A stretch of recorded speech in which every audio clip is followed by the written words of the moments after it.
professional matchmaker Samantha Daniels, and live from the Big Apple, this is the Wendy Williams Show. And on today's show, sizzling hot topics. Nick Cannon and Mariah Carey, they are renewing their vows for a third time. Is there trouble in paradise? Plus, Halle Berry's big breakup. Why can't she hold on to a man? And parents, is it wrong when you make girls do different chores around the house than the boys? How you doing? How you doing?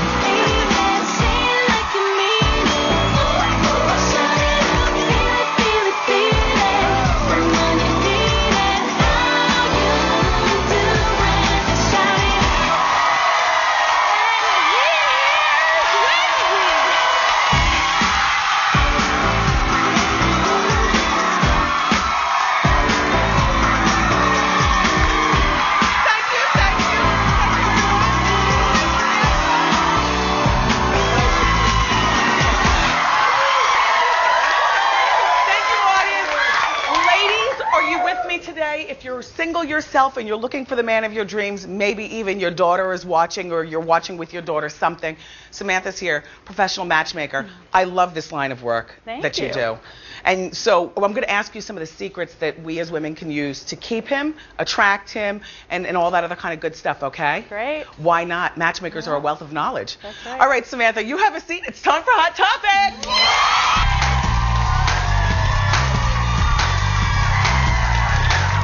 So much, and I'm glad you guys are here. Happy Monday, and how you doing? Well, you know, for the audience, first of all, you all, thank you for standing in the rain. Or fighting the rain to get here anyway. It's a horribly rainy day here in New York, and of course, that big terror scare over the weekend in Times Square is not helping us get through our Monday any better, right? Right.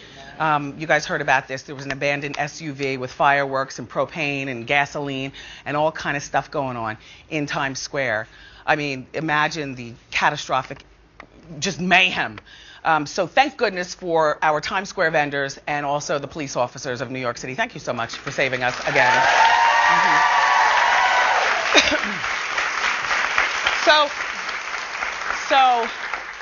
Over the weekend, I was in D.C. I went to a garden party at a lovely woman named Tammy Haddad's house. Tammy is very plugged into the Washington set, and she hosted this garden party. There I am at the garden party. It's just easy breezy. My dress goes all the way down to my feet, and I was wearing a pair of like you know, the fancier flip-flops with the studs in them and stuff, but it was like easy breezy. And so I have a few details to share with you. First of all, Kim Kardashian was there. Because Kim, it's all about you. She looked beautiful in a pink dress.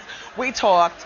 Kim was fully Kim. Like Kim, one thing you have to admire about Kardashian over there is that she never lets it down. She had on full makeup and looked like 3 strips of eyelashes and perfect lip gloss, perfect everything, perfect. And P.S. the soccer player. Oh, there's Nick Jonas. Jonas Brothers were there. I saw Omar Epps, the actor, and Marlon Wayans was there.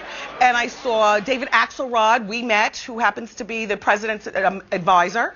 Also Greta Van Susteren, the political correspondent, and Ariana Huffington. We use the Huffington Post here a lot in terms of referencing during Hot Topics. Chevy Chase, who, you know, I told him that, because I like his new show that he has with Joel McHale, Community. I told him that, and, you know, anyway, it was fun. It was a great time. I couldn't eat. First of all, I got an attack of allergies as soon as I stepped out of the cab, and it was so embarrassing. The grounds where we were at Tammy's house were absolutely beautiful. I was coughing and sneezing so much that I'm surprised anybody wanted to shake my. People shook my hand. Look, because are you like me? The 3 cough rule in public. You cough 3 times and you need to go sit down someplace because nobody wants to be around you. I don't want whatever it is that you have, skin crawl disease, whatever it is that, you know, I don't want that. I start out coughing in this hand. Next thing you know how you cough so much it comes all the way from your feet, so you got to cough with 2 hands. So now both hands are corroded. I have no Purell, even though I'm carrying a big bag, because I'm not thinking I'm going to get the coughs. Then I'm sneezing. So now I can't take off my sunglasses because my eyes behind the scenes are very, very puffy. I coughed and sneezed for an hour and a half, and I apologize to everybody that I saw there.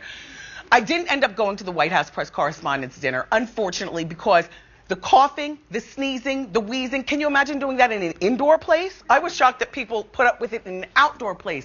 I couldn't drink the way I wanted to. You know why?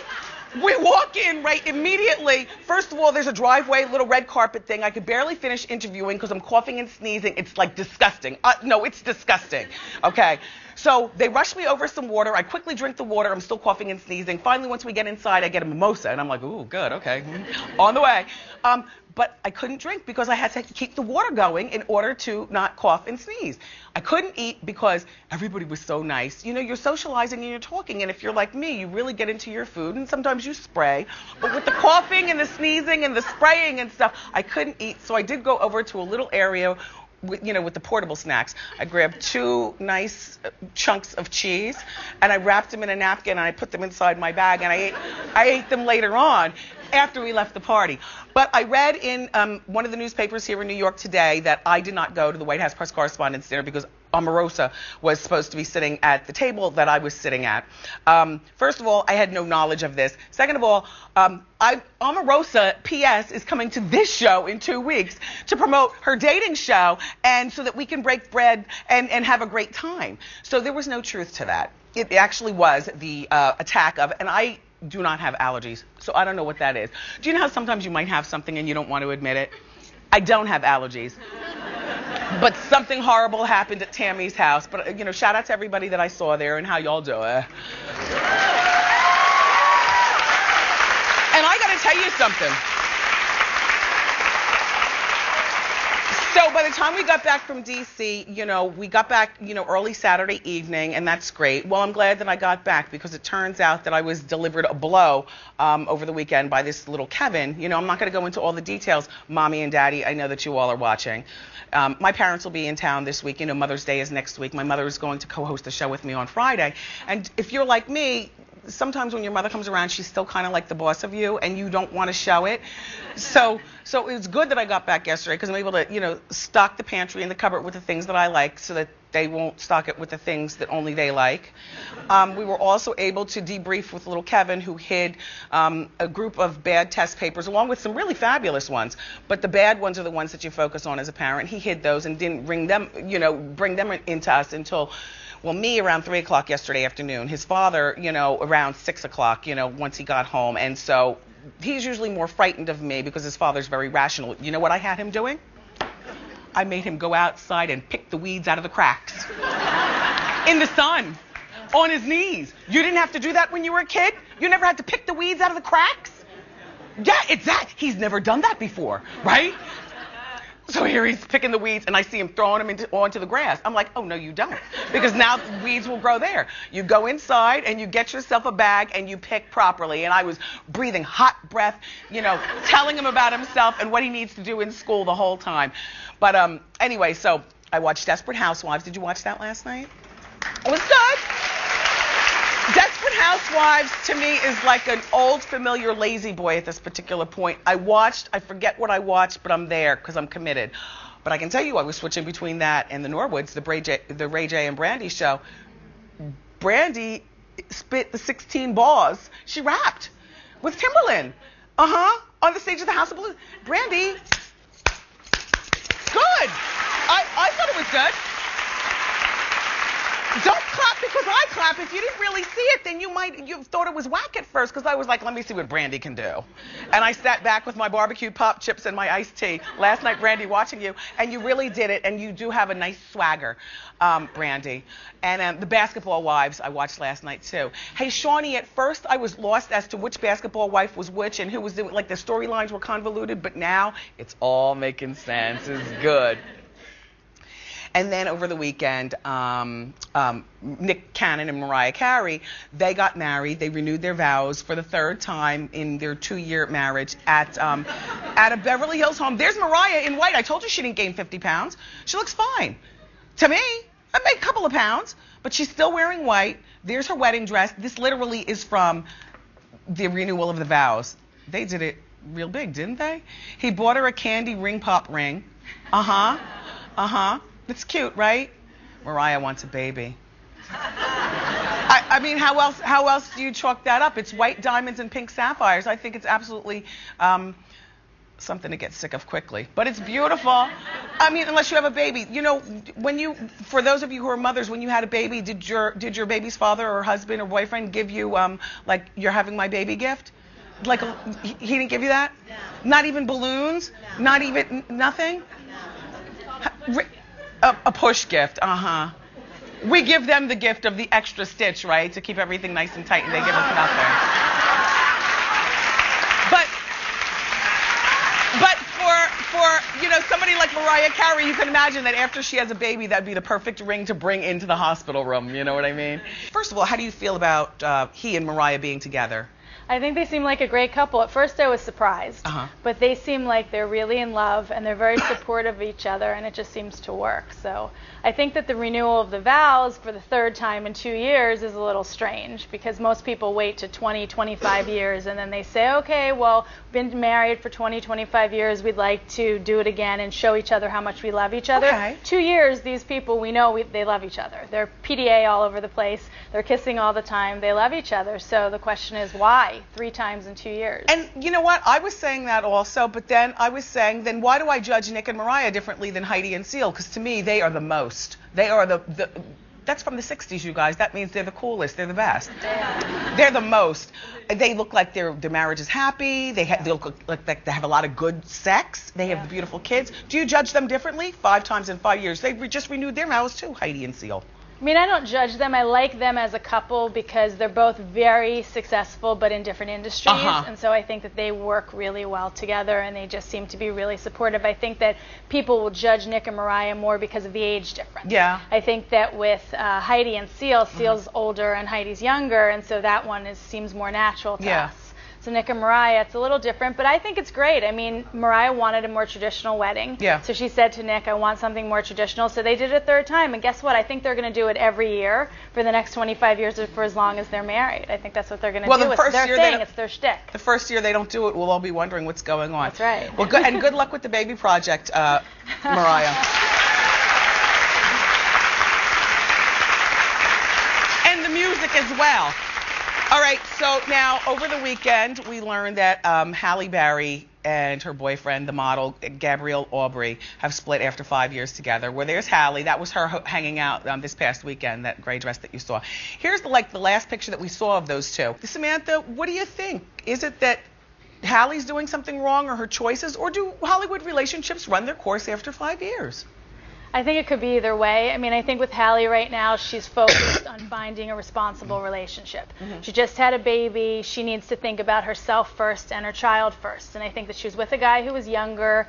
He served a good purpose. She wanted to have a baby. He had a baby with her, and it was all good. But now he's showing his true colors, that he's not really ready for that relationship. And as a woman, you have to look out for yourself first and then look out for your child. She's got to go find another guy, the right guy for her. But she's got that baby, and that little girl is all kinds of kisses. That's right. And when your biological time clock is ticking, that's the only thing that's important for any woman. If you're a celebrity, if you're a regular person anywhere, when it's time, it's time. And she said it, and then she did it, and it was great for her. And now she's in a great situation. She'll go find another guy and hopefully have a great relationship. And she'll have no problem finding another. She still looks wonderful.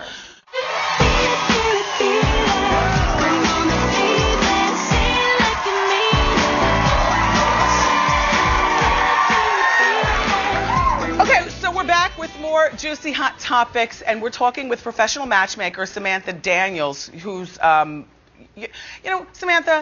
can you just tell us what we're doing wrong as women in relationships? What is wrong? I don't know if we have enough time for all of that, but I give you a few.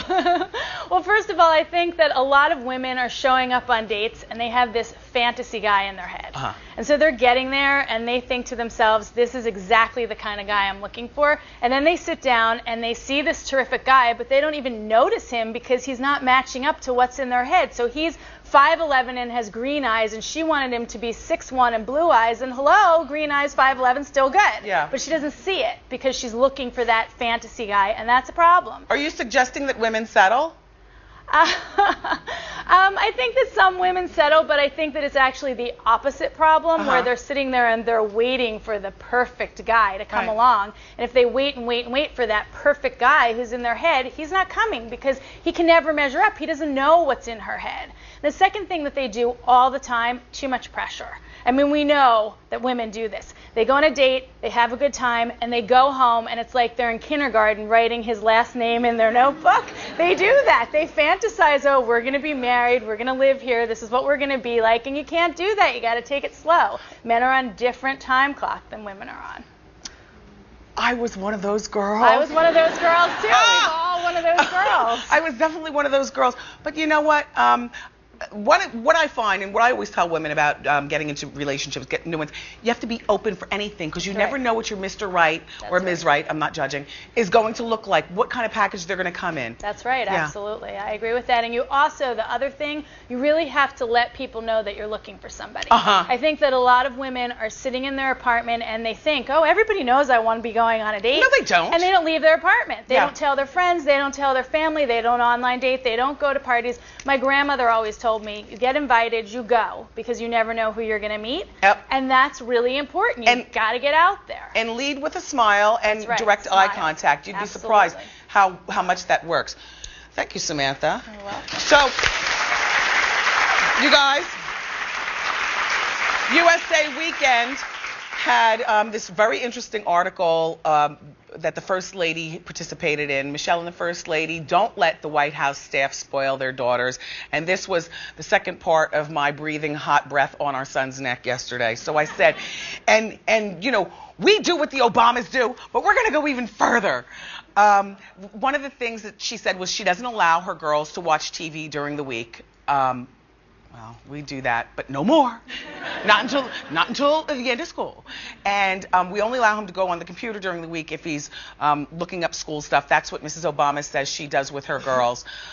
She also says that her girls must do Monday's homework on Friday right when they get home from school. And that's what we're going to start doing in the Hunter household, too. And I'll tell you why. Because when Friday comes, especially now, I'm like, oh, change your uniform and go outside and play. We don't get to homework for Monday until like 3 o'clock Sunday afternoon. So we're going to stop that. But here's the other thing. She makes her girls do chores, including make their bed and all that other kind of stuff. And, you know, I was thinking, Doug, do we only have 15 seconds? Oh. We have 35. Okay. That's not enough time, Rob. No. Especially after I talk about you and Doug on what we're going to do next. So perhaps it's best that we just continue this line of discussion tomorrow? Yeah, because okay, good. Thank you, Samantha, for your input.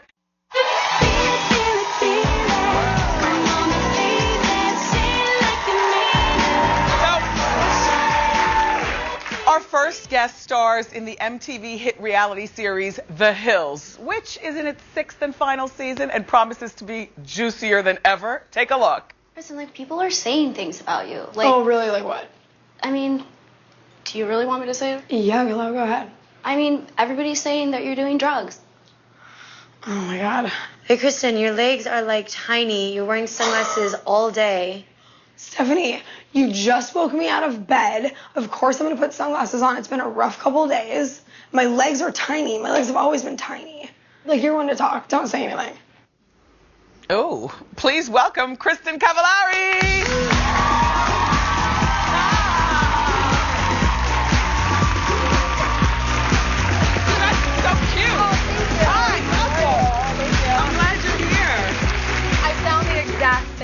As that clip because I've been traveling so much. So. Your legs are so tiny. I know. I was up all night partying. So. Well, first let's talk about hair. The ponytail is really cute. Oh, thanks. I've seen if you've ever watched where Kristin sometimes her hair is all down here. So now is that an attached ponytail? I actually just took out my extensions in January, I think, and so these are just clip-in extensions. Cute. And you've suffered no damage in your actual hair. Thank God, because most women, their hair is just ruined, and mine's been okay, so I've been lucky. Don't I know it? All right, so Kristin, everybody joined The Hills after Lauren Conrad left because The Hills was like that spin-off from Laguna Beach where both you girls were. Yes. Now, why didn't you return? Because I heard they asked you, but why didn't you return to the Hills even though Conrad was there? I just felt like it was her show. And, if I went on, I felt like it would have been the same thing as Laguna Beach, where, they would have had us fighting over a guy. And we did it for 2 years. Yeah. So, with her leaving, I felt like I could make it my own and make it a little bit different. And they called you up and you said, I'm there. Well, it wasn't as simple as that. But, yeah, I mean. You had to negotiate. Well, yeah, but it was also just a tough decision because I had been acting and I was trying so hard to stay out of the tabloids and that whole thing. So it was just like, if I'm going to do the Hills, it's right back in all of that. So. Well, I remember when I first heard that you were coming back to the Hills, the big deal was, and I don't know whether you remember this, but that you were making like way over the amount that everybody else who had already been there was making. And so there was a lot of resentment. Is there any truth to that? Are you making the most? Oh, man. I don't know. I mean, I know how much I'm making, but I don't know how much everyone else is making. Yeah. So I can't really comment on that. Now, regarding the drug scene, the clip that we just saw, I remember when you were on the front of, I believe, Us Weekly magazine. Yeah. But prior to seeing that cover, and it was a big splashy one, it's like, I need to go to rehab, and everyone's worried about me. It was a big deal. Yeah. But I never... But that was the first anyone had heard of it, and then it went away like that. You just said it. You just said it. So apparently there was no truth to it. They were just putting something out there. The other girls seemed really worried about you being on drugs. I thought you all knew each other better than that. I don't hang out with them that often, and you'll see it, you saw it on the show, but they weren't with me when I was out in Miami. Clearly you can hear my voice right now. This happens often, that I lose my voice when I've just been traveling a lot and stuff. And, I went out and had fun. It was Super Bowl in Miami. Yeah. I definitely had a good time. You're a young girl. Yeah. How old are you? I'm 23. Oh, please. She's having the time. This is what you call the time of her life. So now listen. So you are also pegged as the bad girl on the Hills. The B is back is, what they call you. Yeah. How do you like that title, that association? I actually think it's fun. I think it's funny. It's a TV show, and let's have fun with it. Why not? And it's fun to play the bad girl. It is. Yeah. It is. Those are the memorable ones. Yes. Alexis Carrington and Amanda Woodward. Oh, yeah. Heather Locklear, from Melrose. All right, let's talk Heidi Montag-Pratt. And her cosmetic surgeries. Listen, I got a sneak peek of the first episode of the new season of The Hills. Right. And oh my God, when she goes and sees her mom for the first time, I almost started crying. It's sad. There's a lot to take in and a lot to look at with Heidi. How do you feel about her plastic surgeries? I think that at the end of the day, it's her body, and if she's happy, that's all that really matters. I think she's very young, and I think that she was absolutely beautiful before and didn't need any of it done. So, it's not for me, but it's not my body. So. Well, we happen to have a picture. Both girls are both 23 and recently took the bikini picture at the pool, the same pool, as a matter of fact. Well, I have to say, when you put it in the context of you're both 23, Heidi looks like a hard-living porn star who's 40, and that's not necessarily a bad thing, but she looks older. Depending on, look, but you. To each his own? Yeah. To each his own. Is she going to be divorcing Spencer this season? What's going on with their relationship? They're so up and down. It's hard for me to know what exactly is going on with the two of them. I haven't seen either one of them in a little bit, so I don't know what's going on now. Last time I saw her, she was upset about the relationship, but then I read 2 days later that they were the most in love they've ever been, so I don't know.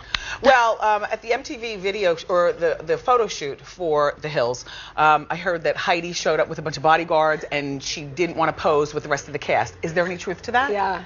No one saw her. She didn't take the group photo with us. Really? Yeah, which was really just kind of, I don't know. I felt like I've always gotten along with Heidi, Audrina has, and we all were just kind of disappointed.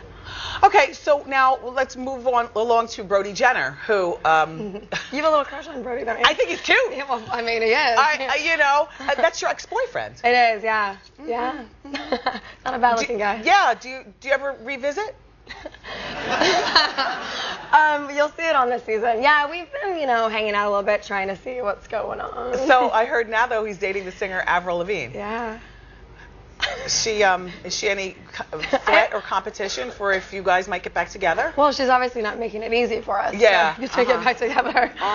Is she fully divorced yet, or is she still separated? I don't believe so. Oh. Yeah, It's all Hollywood, so messy, and it's all so sloppy. I love the drama. I mean, it's pretty great, yeah. All right, so this is the last season of The Hills. What do you have planned for your life after? I want to keep acting. I love acting, but I also love being behind the camera. So I want to start producing. Yeah. I've been pitching some ideas around, so hopefully pretty soon I'll be able to. For reality TV? Yeah. I mean, your experience I with think I it. might know a thing or two. Well, it was really nice to meet Yeah, you you. too. Kristin, thank you so much for stopping you. by. You guys check out The Hills Tuesday night at 10 on MTV. And up next from Celebrity Fit Club, Dr. Ian Smith is here to give us all advice that we need to be happier now.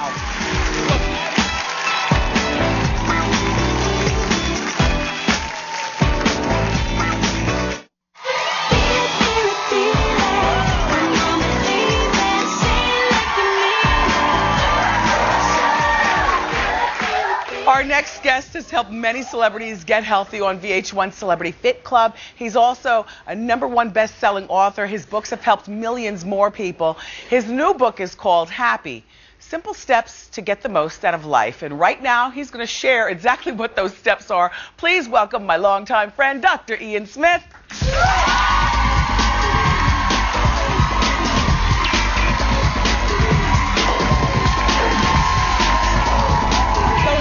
It's been a while. Things blowing up. Well, congratulations on Celebrity Fit Club. Thank you. Thank you. I mean, you are in, what, your 7th season now? 7th season. So you like being on TV? Yeah, I like being on TV. The show's a great show. It's fun. We try to help celebrities. Yeah. You know. What you need to understand about Dr. Ian is that this was not necessarily his calling where he was going to be on TV. He grew up in Connecticut, right? Right. Raised in Danbury, Connecticut, raised in a single-parent household. He is a Harvard graduate, a Dartmouth graduate, and a Columbia College graduate. He married his college sweetheart after dating her for 14 years, but that's because you guys got married. Look at that. And she graduated from Harvard, too. Now, Clyde. She's a lawyer. Yeah, she You know how I've shared with you, I am so impressed by Ivy League educations. I don't have one, but boy, oh boy, do I admire you. We were lucky. Yeah. You know, you're lucky. Everyone has to be lucky, you know, because we didn't have a family that grew up, you know, in Ivy League schools. We were just, and my twin brother went to Harvard with me also. Yes. So we just were lucky to have a chance, you know what I mean? Yeah. Little So- Kev can go to Ivy League school. I hope. I don't have any of those in my family. I want one of those. We didn't either, but it can happen. Yeah. You know? Someone's got to start the tradition, right? Yes. Not the way he's going now in school, though. That's all right. No, the 7th season of Celebrity Fit Club is absolutely wonderful.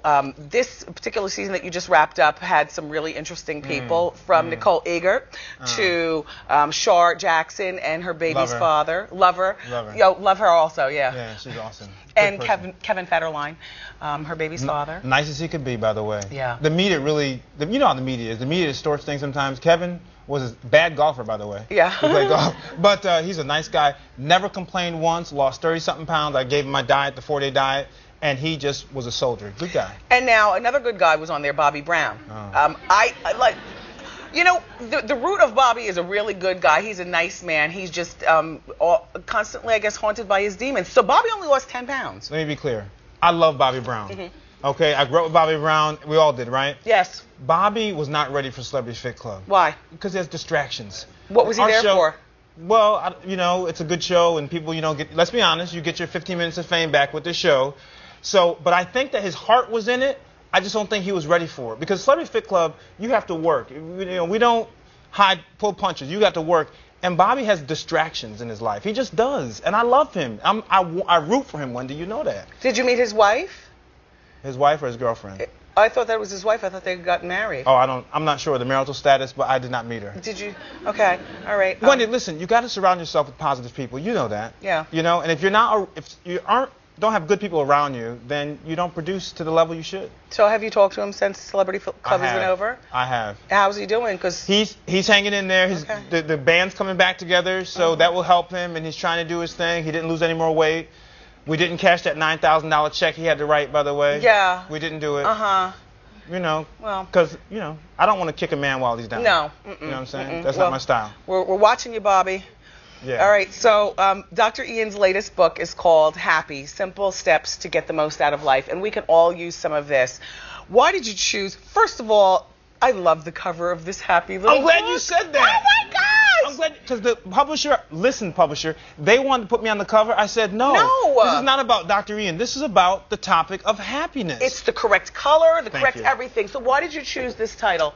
So many people who are overweight are unhappy. And unhappiness leads to stress eating, emotional eating. And I found when I was working with people all these years that really it wasn't just working with their weight, it was also working with their happiness levels. And so I said, what is happiness and what is the science behind it? And there's real science behind happiness. It's not just sitting on a park bench and making up what happiness is. I wanted to give people the steps that they could use right away to change their life. Wendy, these are tough times economically. People are losing their homes, credit card bills, you name it, jobs. Why can't we find a little bit of happiness, all of us? Give us a few freebie tips for happiness. 5 random acts of kindness per week. The scientific studies show if you commit 5 random acts of kindness per week, you can boost your happiness up to 6 months. That's tremendous. And that's something as simple as an extra beep to the crossing guard at your kid's school. Just wave hello to Fish over at the Jersey Turnpike, who takes the money. Saying, when you get off a plane, saying hi to someone when you get off the plane. The ground crew, the cleaning crew's always there. People walk by them like they're part of the furniture. How about a smile? Just smile and say, hey, how you doing today?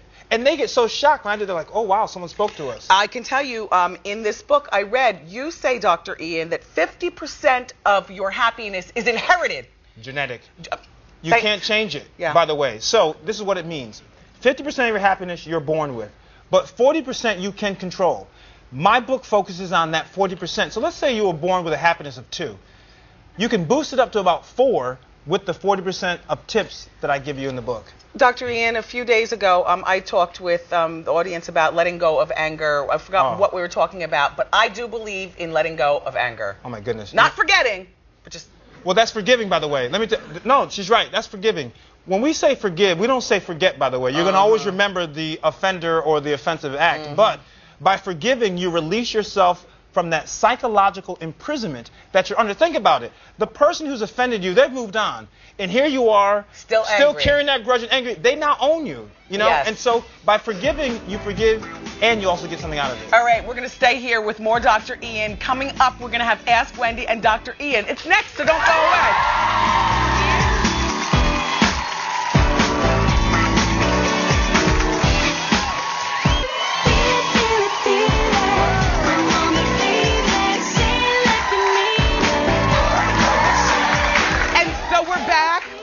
And we're sitting here with my friend Dr. Ian Smith, and it's time for Ask Wendy and Dr. Ian. And we'll go right to you. How are you? Good, how are you? How you doing? Good, how you doing? What's your question? I'm Erica, I'm from Coatesville, Pennsylvania, and I'm pregnant with my 3rd child. And I was just wondering, what do you think is an acceptable amount of time to lose the baby weight? I just feel like all these celebrities lose it in just a few weeks, and it takes me a lot longer. Well, first of all, do not follow what celebrities do as far as weight loss. I mean, if you want to make a plan of what not to follow, look at the celebrities and People Magazine, all that nonsense. The average woman should probably lose 80% of their pregnancy weight in the first 8 months postpartum after they have the baby. Now, it also matters. If you're breastfeeding, you tend to lose weight a little faster. But give yourself 8 to 10 months to lose 80% of it, not all of it, and then you should be fine. But losing it in 2 or 3 months is ridiculous. Great. Not true. Good, thank you. That's a good question. Thank you for that, too. Many of us feel very pressured by celebrity culture and what we see in the magazines. How are you? How you doing? All right. I'm Sharia. I'm from Philadelphia. I'm 24, and I'm really having a problem. I'm gaining weight, right? And like I said, I'm only 24, but I notice the more weight that I gain, the less happier I get. But when I walk in the mall, try to find clothes, can't find clothes, so I buy shoes. Like, I have no room in my house for any more shoes. Like, last night, I bought more shoes. Okay. By the way, your shoes are very nice, by the way. They look very nice, right? Very nice. Here's the idea. Do not allow yourself to be distracted from the major issue by going out and loading up on shoes. It's okay every once in a while to buy some shoes, but you're now using that as a coping mechanism. You have to address front on why you're gaining weight. Better yet, why you're not losing weight. Are you eating right? Are you following the plan correctly? And better yet, are you exercising? And I'll tell you, just as a plain old woman's point of view, get a hold of your weight now while you're 24, because by the time you get to be 45 like me, even when you get a hold of it, sometimes you can't, you know what I'm saying? There are things. So get a hold of it now before you gain another pound. But they are some cute shoes. Thank you. Thank you so much, Dr. Ian, for being here. I can't believe our time has gone by so fast, but you know where we are, so I'm sure you'll be back. You guys be sure to pick up a copy of Dr. Ian Smith's new book, Happy Simple Steps to Make the Most Out of Life. And the studio audience today is going home with their copy. So there you go. We're going to take a break. More Ask Wendy next.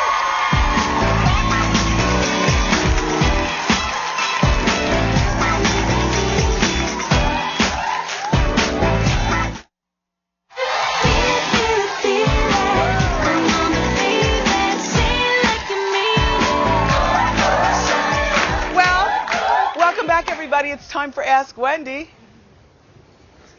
No, it's you, little bits. Oh, no, have a stand. Okay, sorry. Hi. How you doing? How you doing, Wendy? My name is Kristin. I'm 9 months pregnant. I'm expecting my first child. Congratulations. Hi. Thank you. I would like to ask a question where I've been with my boyfriend for 5 years. But when we go out in public, he likes to look at other women. And how do you handle a situation when you feel less attractive pregnant? Have you talked to him about this? I do, but it's just hard. You haven't really talked to him about this? Yeah, well. Okay. Well, it's time for you to talk to him about this. And you can either take it two ways. Either you can talk with your pinky in his face and your neck rocking. That's one effective way to speak. Or you can speak crying your eyes out, which most likely your hormones will take over, and that'll probably be as effective. But he can't do that. Yeah. Good luck. Thank you. How are you? How you doing? So, this is my question. Okay. Me and my boyfriend, we broke up a couple weeks ago, and there is nothing but drama. The problem is, we live in a 400 square foot studio with a king size bed. I can't move out until the fall because of dorming, and I don't have the money to move out on my own.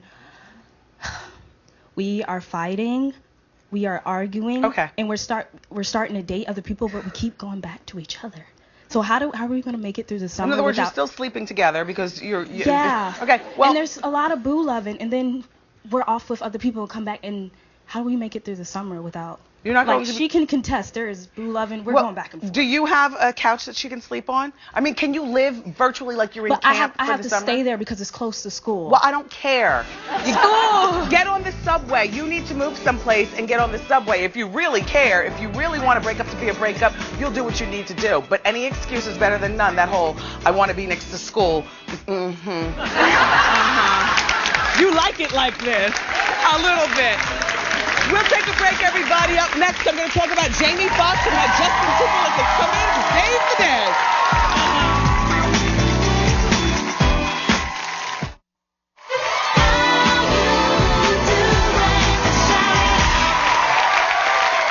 And we're back. It's time for bonus hot topics. Okay, so the New York Post is reporting that Oscar winner and Grammy winner Jamie Foxx, well, he's got this album that's being delayed apparently for the second time. His record label has called in Justin Timberlake to help Jamie out, write and sing on several tracks. Justin, so far with Jamie, has been very successful. They thought originally that Jamie's ego was going to get in the way, but it hasn't. He's got respect for Justin Timberlake. As you know, Timberlake has worked with Madonna and Ciara and T.I. and stuff. So now Jamie's album allegedly is going to be out in July. Well, we'll be watching and waiting to listen. All right, I want to thank my studio audience today. On tomorrow's show, it's going to be wonderful. Ray Romano's mother, Doris Roberts, is going to be here. Plus, American Idol Siobhan Magnus is going to perform and chat. I love you for watching today, and I'll see you next time on Wendy!